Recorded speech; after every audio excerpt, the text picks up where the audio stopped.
students, welcome back to the channel with the 14th chapter of class 7 science, that is about light.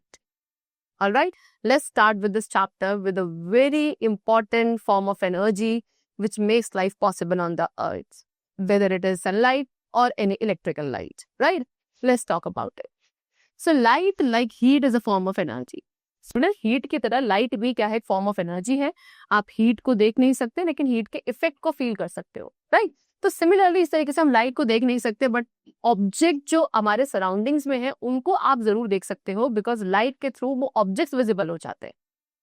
ठीक है, you may argue that you can C sunlight. अब आप बोलोगे कि आप अपने window के थ्रू आते हुए सनलाइट को देख सकते हो.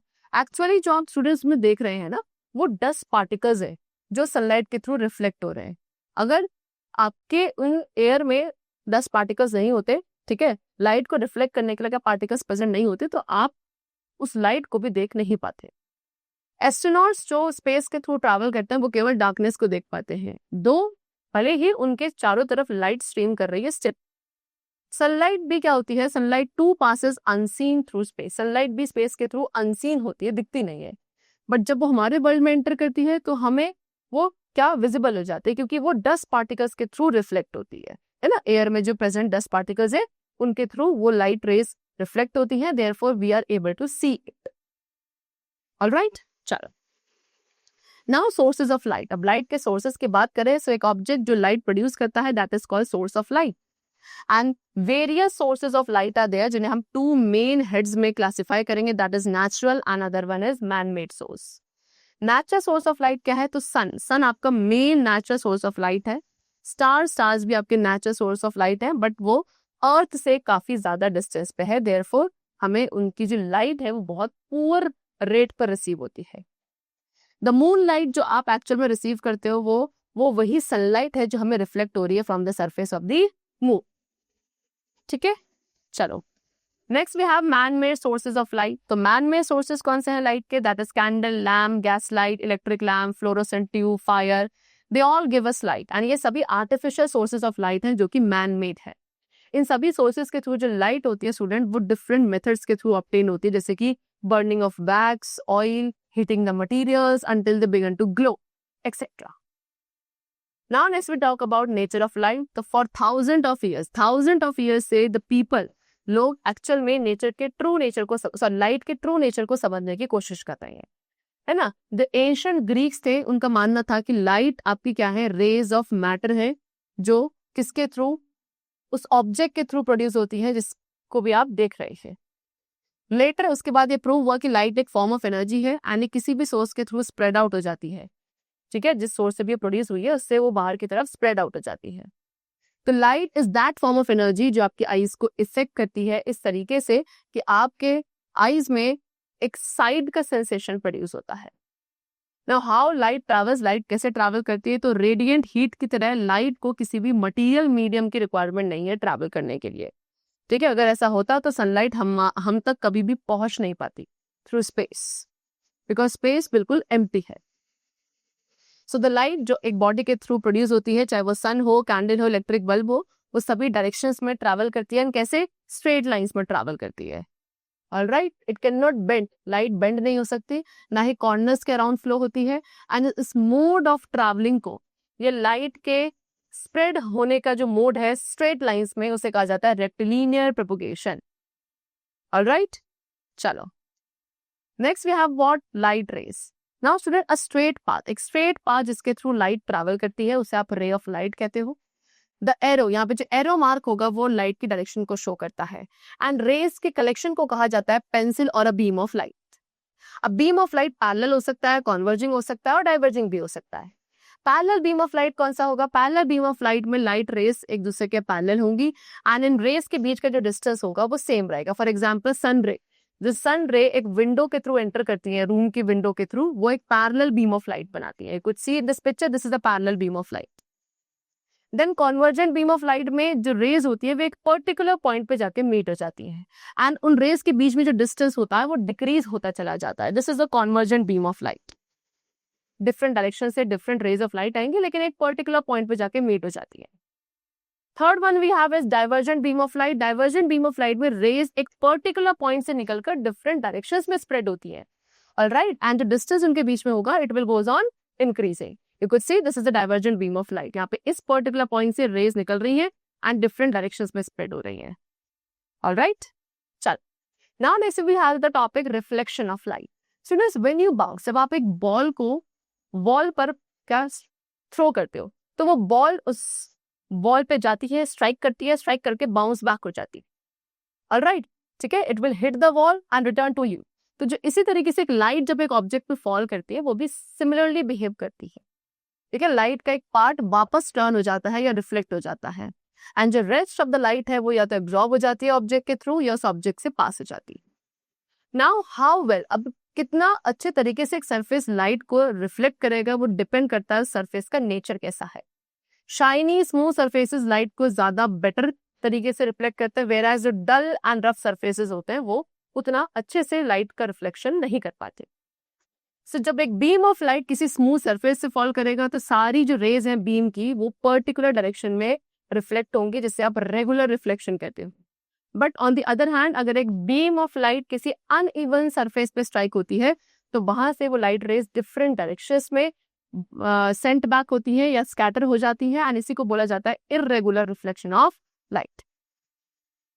सो वी नो कि जब एक आप ऑब्जेक्ट को देख पाते हो तो वो कब, जब उस ऑब्जेक्ट से निकलने वाली लाइट रेज आपकी आईज में एंटर करती है. सी, अगर एक ऑब्जेक्ट की जो लाइट है वो मिरर से रिफ्लेक्ट हो रही है, ठीक है, हमारी आईज में एंटर होने से पहले, तो आप उस ऑब्जेक्ट को डायरेक्टली नहीं देख पाओगे.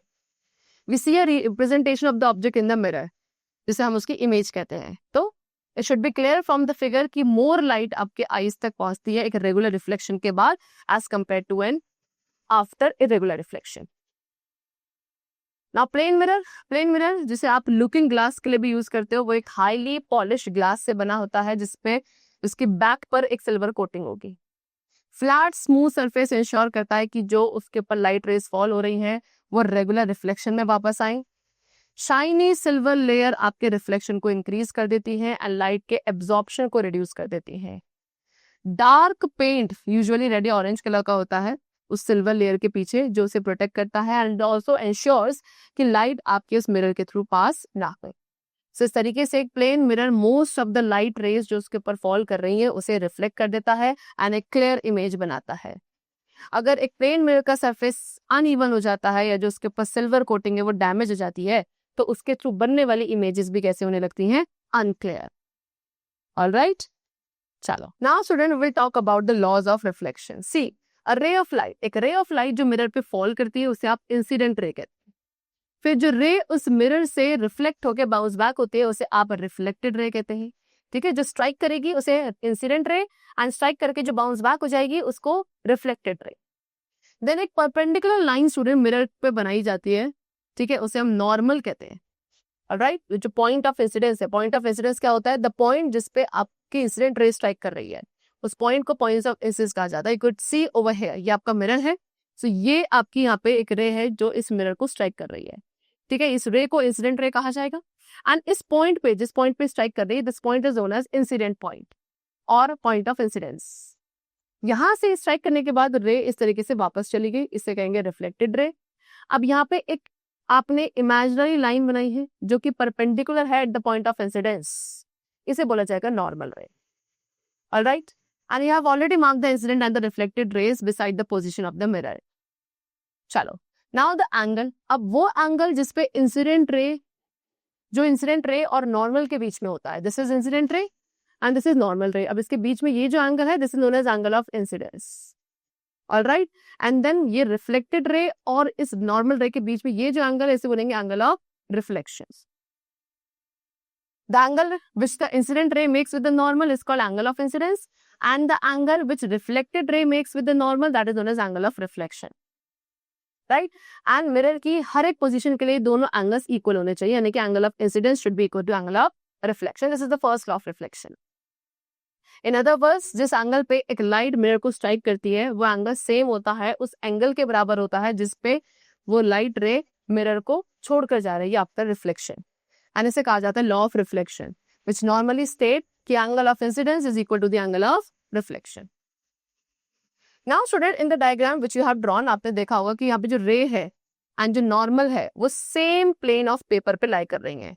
इसी को हम दूसरा लॉ कहते हैं रिफ्लेक्शन का, जिसके according incident ray, reflected ray and normal, ये तीनों ही ray at the point of incidence क्या सेम प्लेन पे लाई करती है. This is the second law of reflection. Alright, चलो.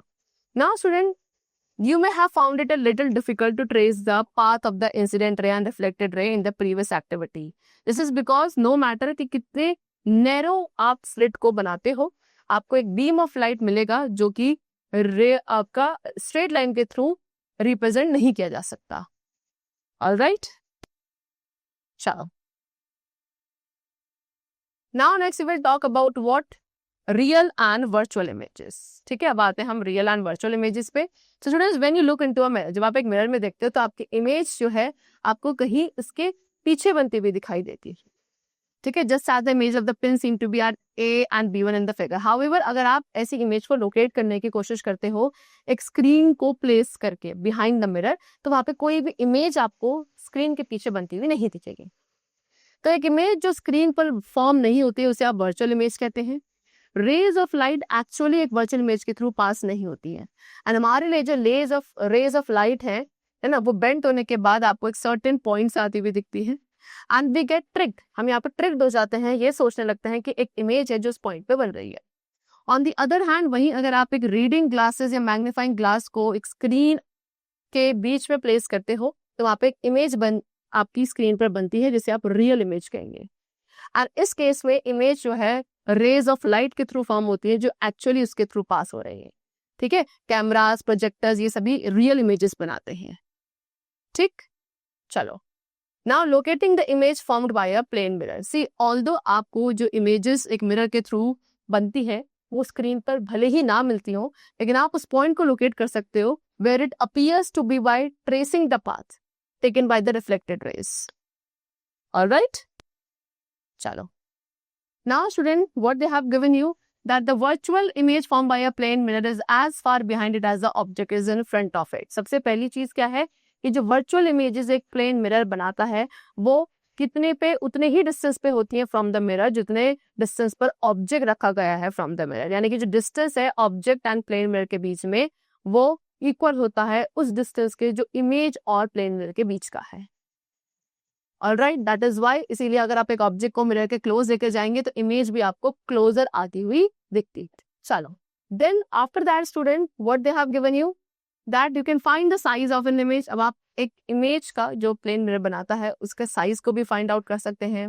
एंड रिमेंबर कि जो इमेज का साइज एक प्लेन मिरर बनाता है वो सेम होता है as that of the object. Second feature क्या है प्लेन मिरर के थ्रू जो इमेजेस बनती है कि जो साइज इमेज का ऑब्जेक्ट का होता है वही साइज इमेज का भी होता है. So number one, see these are the characteristics of the images which are formed by a plane mirror. Number one कि प्लेन मिरर हमेशा वर्चुअल इमेजेस बनाता है. सेकेंडली, वर्चुअल इमेजेस जो प्लेन मिरर के थ्रू बनाई जाती हैं वो सेम डिस्टेंस पे होती हैं फ्रॉम द मिरर जितने डिस्टेंस पे ऑब्जेक्ट रखा गया है फ्रॉम द मिरर. थर्ड, जो ऑब्जेक्ट का साइज होता है उतना ही साइज उस इमेज का भी होता है जो एक प्लेन मिरर के थ्रू बनाई गई है. ऑलराइट, चलिए. Now next we will talk about lateral inversion. Students, when you stand, जब आप एक मिरर के पास, मिरर के पीछे खड़े होते हैं, मिरर के सामने, है ना, एंड अपने हेयर कॉम करते हैं राइट हैंड के थ्रू, तो इमेज जो आपको वहां पे दिखती है वो एग्जैक्टली सेम होती है. लेकिन लेफ्ट हैंड के थ्रू आपको दिखता है कि आप अपने हैंड्स, लेफ्ट हैंड का यूज कर रहे हैं अपने हेयर को कॉम करने के लिए. राइट. सो इन जनरली क्या होता है कि जो ऑब्जेक्ट की राइट हैंड साइड होती है वो लेफ्ट हैंड साइड बन जाती है उस इमेज में जो प्लेन मिरर बना रहा है.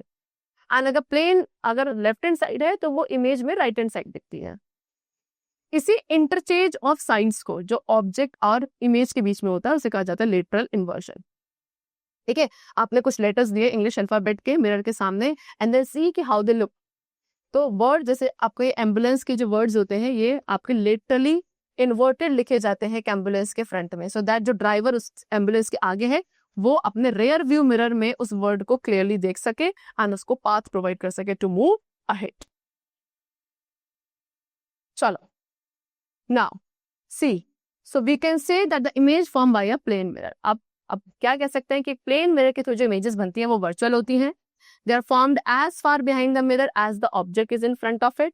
देन सेम साइज की होती है एज द ऑब्जेक्ट एंड कैसी होती है, लेटरली इन्वर्टेड होती है. Now periscope. See, plane mirror का मोस्ट ऑफनली आप as a looking glass use करते हैं, बट प्लेन मिरर्स के अदर यूजेस भी हैं. फॉर इंस्टेंट आप इन्हें पेरिस्कोप्स में यूज करते हैं. What is periscope? पेरिस्कोप एक इंस्ट्रूमेंट है जो आपको हेल्प करता है किसी भी ओपेक ऑब्जेक्ट के ऊपर या उसके अराउंड देखने के लिए. पेरिस्कोप्स को सबमरीन्स में यूज किया जाता है अंडर द वाटर, ठीक है, शिप्स को देखने के लिए जो अबव द वाटर है. उसके अलावा आपने टैंक्स में यूज करते हैं जिसके थ्रू सोल्जर्स अपने सराउंडिंग में डिफरेंट थिंग्स को ऑब्जर्व कर सकता है without being shot. Alright, simplest type of जो पेरिस्कोप है उसमें एक लॉन्ग ट्यूब होती है जिसमें 2 मिरर्स होंगे, 45 डिग्री के एंगल पे रखे होते हैं ट्यूब के दोनों ही एंड्स पर. एंड देन उन मिरर्स को पैरेलल सेट किया जाता है, एक दूसरे के फेसिंग होते हैं. एंड ईच मिरर, हर एक मिरर उस लाइट रेस को टर्न करेगा जो उस पर फॉल कर रही है. कितने एंगल से? 90 डिग्री के एंगल से. एंड द लाइट जो फर्स्ट मिरर के थ्रू रिफ्लेक्ट होगी वो सेकंड मिरर पे फॉल करेगी एंड वो आपके ऑब्जर्वर यानी कि हमारी आईज तक फिर रिफ्लेक्ट होगी. इस तरीके से ऑब्जर्वर जो है एक ऑब्जेक्ट को देख सकता है जो ब्लॉक हो चुका है from his view by an opaque object. Next, spherical mirror. Now friend, mirrors आपके need not to be plane और flat, they can also be curve. Mirror जरूरी नहीं है कि हमेशा प्लेन या फ्लैट हो, मिरर्स आपके कर्व्ड भी हो सकते हैं. एंड जो most commonly use curve mirror हैं वो आपके स्फेरिकल मिरर्स होते हैं. स्फेरिकल मिरर आपके हॉलो स्फेयर या स्फेरिकल सरफेस का पार्ट होता है. 2 टाइप्स के स्फेरिकल मिरर्स होते हैं, that is concave and convex. एक shiny stainless steel table spoon अगर आप लेते हैं वो एक बहुत अच्छा एग्जाम्पल है.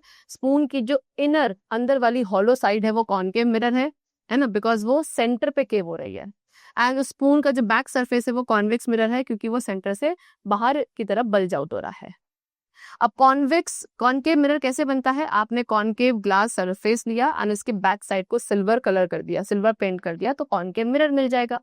एंड कॉन्वेक्स मिरर में आपने क्या करना है, आपने उसी कॉन्वेक्स ग्लास सरफेस को के बैक वाले पोर्शन को क्या करना है, फ्रंट वाले पोर्शन को या केव वाले पोर्शन को पेंट कर देना है. तो जो बल्जिंग आउट वाला होगा वो रिफ्लेक्टिंग होगा and that will be known as convex mirror. Now the general terms. अब एक स्फेरिकल मिरर में जो जर्नल टर्म्स यूज करी जाती हैं, क्यों? In order to discuss the formation of images in a spherical mirror it is necessary कि हमें उससे रिलेटेड सारी टर्म्स पता हो. जैसे कि नंबर 1, पोल. जो ज्योमेट्रिक सेंटर होता है स्फेरिकल सरफेस ऑफ मिरर का उसे आप पोल ऑफ द मिरर कहते हैं. यहाँ पे आपको गिवन है ये जो पॉइंट P है ये आपका पोल ऑफ द मिरर है. Secondly, centre of curvature. Centre of curvature को C से रिप्रेजेंट किया जाता है एंड ये उस स्फेयर का सेंटर है जिससे आपने स्फेरिकल मिरर बनाया है. Radius of curvature that is R, वो आपका स्फेयर का रेडियस होता है जिसका पार्ट वो मिरर है. इस फिगर में एक ये रेडियस आपका बनाया गया है. ऑलराइट, सेंटर से पोल तक का जो डिस्टेंस होता है उसे आप रेडियस कहते हैं. ठीक है, the distance of any point on the surface of the mirror from the centre of curvature is equal to radius curvature.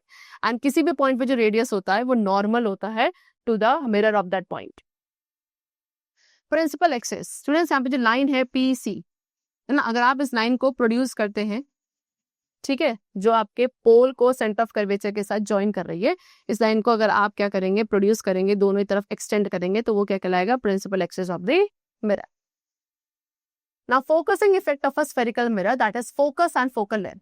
Students, यहाँ पे आपको फिगर गिवन है जो पैरेलल रेज दिखा रहा है लाइट की, एक स्फेरिकल मिरर पे फॉल हो रही है. सारी जो रेज हैं वो प्रिंसिपल एक्सिस, मिरर के प्रिंसिपल एक्सिस के पैरेलल है. राइट, तो जो लॉज ऑफ रिफ्लेक्शन है ये यहाँ पे आपके प्लेन मिरर में जो अच्छे होल्ड करते हैं, वही लॉ ऑफ रिफ्लेक्शन एक स्फेरिकल मिरर में भी ओबे किए जाते हैं. रीजन कि स्फेरिकल मिरर को आप रिगार्ड करते हैं as an arrangement of large number of extremely tiny plane mirrors as they have shown in figure.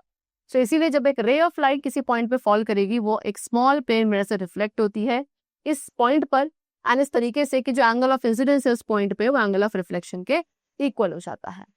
And जो ब्रोकन लाइंस उस मिरर के फ्रंट में है वो नॉर्मल को रिप्रेजेंट करती है at the various point of the mirror. Now notice what happens to the reflected ray. Reflected ray parallel नहीं होती है. इनफैक्ट एक कॉनकेव मिरर के केस में वो आपके एक पॉइंट पे आके मिल जाएंगी, प्रिंसिपल एक्सिस के किसी भी एक पॉइंट पे, जिसे आप F से रिप्रेजेंट करेंगे या फिर आप उसको प्रिंसिपल फोकस बोलेंगे. ठीक है, सो दिस पॉइंट, इसको आप फोकस ऑफ कॉनकेव मिरर कहते हैं. एंड जो डिस्टेंस पोल और फोकस के बीच में होता है उसे फोकल लेंथ कहा जाता है. ऑलराइट, देन अगर आप इस तरीके से कॉन्वेक्स मिरर में देखेंगे तो यहाँ पे ये आपकी पैरेलल नहीं होती है और ना ही किसी एक पॉइंट पे मिलती है. ये आपको एक पॉइंट से आती हुई दिखती है. ठीक है, वो पॉइंट F होता है, बिहाइंड द मिरर होता है, और उसी पॉइंट का फोकस ऑफ कॉन्वेक्स मिरर का होते हैं. एंड जो डिस्टेंस है PF उसे focal length of convex mirror कहा जाएगा। ठीक है, इसीलिए जो स्फेरिकल मिरर का फोकस है उसे आप कैसे रिप्रेजेंट कर सकते हैं कि कॉनकेव मिरर का फोकस वो पॉइंट होता है प्रिंसिपल एक्सिस पे जिसपे जो रेज प्रिंसिपल एक्सिस के पैरेलल हैं वो मीट करती हैं after reflection from the mirror. एक कॉन्वेक्स मिरर का फोकस क्या होगा, वो कॉन्वेक्स मिरर का जो फोकस होता है it is that point on the principal axis जहाँ पे जो रेज प्रिंसिपल एक्सिस के पैरेलल हैं वो वहां से रिफ्लेक्शन के बाद से अपीयर होती हुई दिखाई देती है। ठीक है, एंड इट में बी मेंशन कि जो रेडियस ऑफ कर्वेचर होता है आपके मिरर का वो उसकी फोकल लेंथ का ट्वाइस होता है, that is r equals to 2s।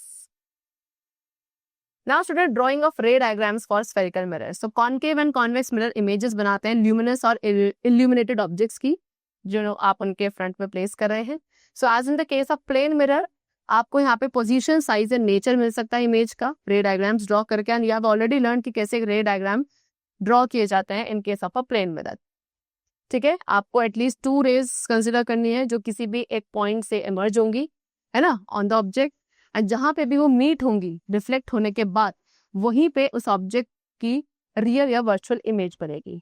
And in this manner आपको एक पॉइंट जो आप ऑब्जेक्ट पे लेते हैं आफ्टर अनदर वहां पे entire image can be constructed. Alright, चलो now they have given you the rays passing through the centre of curvature. So जो नॉर्मल होता है स्फेरिकल सरफेस पर एट एनी पॉइंट उसे आप रेडियस ऑफ कर्वेचर कहते हैं, एंड जो रे सेंटर ऑफ कर्वेचर के थ्रू पास होती है वो नॉर्मली सरफेस पे फॉल होगी एंड उसका जो एंगल ऑफ इंसिडेंस होगा वो 0 होगा, इसीलिए वहां पे एंगल ऑफ रिफ्लेक्शन भी 0 हो जाएगा, दैट इज वो सेम पाथ पे रिफ्लेक्ट बैक करेगी। ऑलराइट, जो भी रे स्फेरिकल मिरर में सेंटर ऑफ कर्वेचर के थ्रू जाती है इंसिडेंट रे वो रिफ्लेक्ट होने के बाद भी उसी पाथ को रिट्रेस करती है। Alright, then secondly ray parallel to the principal axis. अगर एक रे प्रिंसिपल एक्सिस के पैरेलल जाती है, ठीक है, इंसिडेंट रे है जो प्रिंसिपल एक्सिस के पैरेलल जा रही है इन अ स्फेरिकल मिरर, तो वो आपके किस पॉइंट से आती है, फोकस, प्रिंसिपल फोकस पे से रिफ्लेक्ट बैक होती है। देन रे पासिंग थ्रू फोकस, अगर कोई रे फोकस पे से इंसिडेंट है तो वो स्ट्राइक होने के बाद प्रिंसिपल एक्सिस के पैरेलल आएगी। ऑलराइट, द रे passing through the focus or appearing to pass through the focus, it is reflected parallel to the principal axis. All right. Then now we will talk about images formed by a concave mirror. तो अब यहाँ पे ray diagrams है क्या करने के लिए, to find the position, size and nature of the image जो concave mirror बनाता है for the different position of the object. So first of all they have placed an object between P and S. ठीक है, अब हमने यहाँ पे object को कहाँ रखा है, P एंड S के सेंटर पे रखा है, बीच में रखा है। तो पहले एक रे ऑफ लाइट गई इंसिडेंट जो प्रिंसिपल एक्सिस के पैरेलल थी तो कहाँ से आ गई, वापस फोकस पे से आ गई। एंड सेकेंडली आपने जो दूसरी भेजी है वो आपने कहाँ से भेजी है, आपके सेंटर ऑफ कर्वेचर से भेजी है। And as I told you जो रे सेंटर ऑफ कर्वेचर से जाती है वो वापस उसी पाथ को रिट्रेस करती है। अब दोनों रिफ्लेक्टेड रे स्टूडेंट्स कहाँ मिल रही हैं, वो आपकी कहीं पीछे ले जाके मिल रही हैं एंड यहाँ पे आपका इमेज का फॉर्मेशन हो रहा है। ऑलराइट, सो दिस शोज कि यहाँ पे जो इमेज है जो, क्योंकि अब ये इमेज कहाँ बनी है, बिहाइंड द मिरर बनी है तो ये वर्चुअल होगी, सीधी बनी है इरेक्ट होगी, है ना, एंड ऑब्जेक्ट सी ऑब्जेक्ट का size and this is the size of the image. तो इमेज का साइज भी क्या है, ऑब्जेक्ट से लार्जर है। सो व्हाट वी कंक्लूडेड कि एक कॉनकेव मिरर के केस में अगर ऑब्जेक्ट होल एंड फोकस के बीच में रखा है तो इमेज बिहाइंड द मिरर बनती है, यानी कि वर्चुअल होगी, इरेक्ट होगी एंड लार्जर होगी as compare to the object. Alright, चलो नाउ केस 2। केस 2 में आपने ऑब्जेक्ट कहाँ रखा है, बिटवीन एफ एंड सी। किसके बीच में है, एफ एंड सी के बीच में है। तो एफ एंड सी के बीच में यहाँ आपका ऑब्जेक्ट है, तो अगेन आपने पहली इंसिडेंट रे भेजी parallel to the principal axis, तो कहाँ से आ गई, फोकस पे से वापस हो गई। ठीक है, रिफ्लेक्ट होने के बाद। चलो दूसरी आपने क्या भेजी है, दूसरी आपने अगेन अब आपने फिर से क्या भेजी है, पैरेलल रे ही भेजी है, सॉरी दूसरी आपने फोकस पे से भेजी। दूसरी इंसिडेंट रे फोकस पे से स्ट्राइक होकर जा रही है, तो फोकस पे स्ट्राइक होने के बाद वो क्या करती है, प्रिंसिपल एक्सिस के पैरेलल आती है आफ्टर गेटिंग रिफ्लेक्ट बैक। अब दोनों, this is the first reflected ray and this is the second reflected ray, दोनों इस पर्टिकुलर पॉइंट पे मिल रही है, तो इमेज का फॉर्मेशन स्टूडेंट यहाँ पे आएगा। Alright, so from this diagram it is clear कि जो अब इमेज बनी है अब वो कहाँ बनी है, इन फ्रंट ऑफ द मिरर। तो ये आपकी रियल इमेज होगी। ठीक है, क्या बनी है, इन्वर्ट, उल्टी बनी है, यानी कि इसे इन्वर्टेड कहेंगे। Beyond the centre of curvature, centre of curvature से पीछे बनी है, एंड ऑल्सो अगेन ऑब्जेक्ट से क्या है, लार्जर है। ऑलराइट, नाउ केस थर्ड क्या है, अब यहाँ पे ऑब्जेक्ट को सेंटर ऑफ कर्वेचर पे ही प्लेस किया जा रहा है। तो अगेन पहली रे आपने इंसिडेंट भेजी parallel to the principal axis, तो वो फोकस पे से वापस आ गई। दूसरी आपने फोकस पे से भेजी है, वो आपकी प्रिंसिपल एक्सिस के पैरेलल आ गई। दोनों आपकी यहाँ पे मिल रही हैं, सो यहीं पे इमेज का फॉर्मेशन हो जाएगा। एंड इट इज क्लियर कि यहाँ पे जो इमेज बनी है अगेन रियल बनी है, इन्वर्टेड है, सेंटर ऑफ कर्वेचर पे ही बनेगी एंड ऑब्जेक्ट के साइज के इक्वल ही होगी, ना तो उससे लार्जर होगी ना ही उससे diminished. Then case for object beyond C. अब बियॉन्ड सी के अगर पीछे ऑब्जेक्ट को रखा जा रहा है तो यहाँ पे इमेज रियल है, इन्वर्टेड है, एफ एंड सी के बीच में बनेगी एंड ऑब्जेक्ट से स्मॉलर है। Now image is form by a convex mirror. Students, जो एक कॉनकेव मिरर इमेज बनाता है वो इधर वर्चुअल होती है या रियल होती है। Virtual means what? वर्चुअल कब थी? हमने देखा ऑब्जेक्ट जब पोल एंड फोकस के बीच में था। रियल कब थी? जब ऑब्जेक्ट को आपने बियॉन्ड फोकस रखा था। बट एक कॉन्वेक्स मिरर हमेशा एक वर्चुअल इमेज ही बनाता है, चाहे ऑब्जेक्ट की पोजीशन कुछ भी, ठीक है। सो रिमेंबर कि इमेज उसके अलावा हमेशा वर्चुअल होती है, इरेक्ट होती है, बिहाइंड द मिरर होती है, between the pole and focus, and हमेशा ऑब्जेक्ट से स्मॉलर होती है, ठीक है। चलो, एंड अगर आप रे डायग्राम्स बनाते हैं ऑब्जेक्ट की अदर पोजीशंस के लिए भी, सो यू विल फाइंड कि इमेज आपकी और ज्यादा स्मॉल होती चली जाएगी और ज्यादा क्लोज होती चली जाएगी टू द फोकस, क्योंकि ऑब्जेक्ट को अगर आप मूव अवे करते हो from the mirror in case of convex mirror.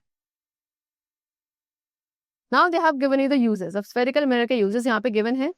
First of all concave mirror, तो कॉनकेव मिरर को as a shaving mirror use किया जाता है। दैट इज द फैक्ट कि कॉनकेव मिरर हमेशा इरेक्ट और मैग्नीफाइड इमेज बनाता है ऑब्जेक्ट की, अगर आप उसको उसके क्लोज प्लेस करते हैं, जिससे आप उसे as a shaving mirror use करते हैं। Then as a doctor head mirror, yes, concave mirror एक पैरेलल बीम ऑफ लाइट को फोकस करता है एक पॉइंट पे, जिससे डॉक्टर लाइट को एक स्मॉल एरिया पे कॉन्सेंट्रेट करके टीथ, ईयर, थ्रोट, नोज जैसे ऑर्गन्स को एग्जामिन कर सकते हैं। देन एज अ रिफ्लेक्टर, जब एक सोर्स ऑफ लाइट को आप कॉनकेव मिरर के फोकस पे प्लेस करते हो तो एक parallel beam of reflected light आपको ऑब्टेन होता है। इसीलिए कॉनकेव मिरर्स को torch, search light and headlight, जो कार या अदर व्हीकल्स के हेडलाइट्स होती है, उसमें भी यूज किया जाता है। बट क्योंकि स्टूडेंट कॉन्वेक्स मिरर हमेशा वर्चुअल इमेजेस बनाता है irrespective of position of the object, ठीक है, तो कॉन्वेक्स मिरर को इसीलिए as a driver mirror use किया जाता है, जिससे एक कार ड्राइवर या किसी भी अदर व्हीकल का जो ड्राइवर है उसे क्लियर व्यू मिलता है उन सभी व्हीकल्स का विचार बिहाइंड है। Right, that's the chapter completed over here, and I hope you must have understood it very carefully. Right, now we will meet very soon in the next session. Till then, keep going well, learn well, and thanks to all.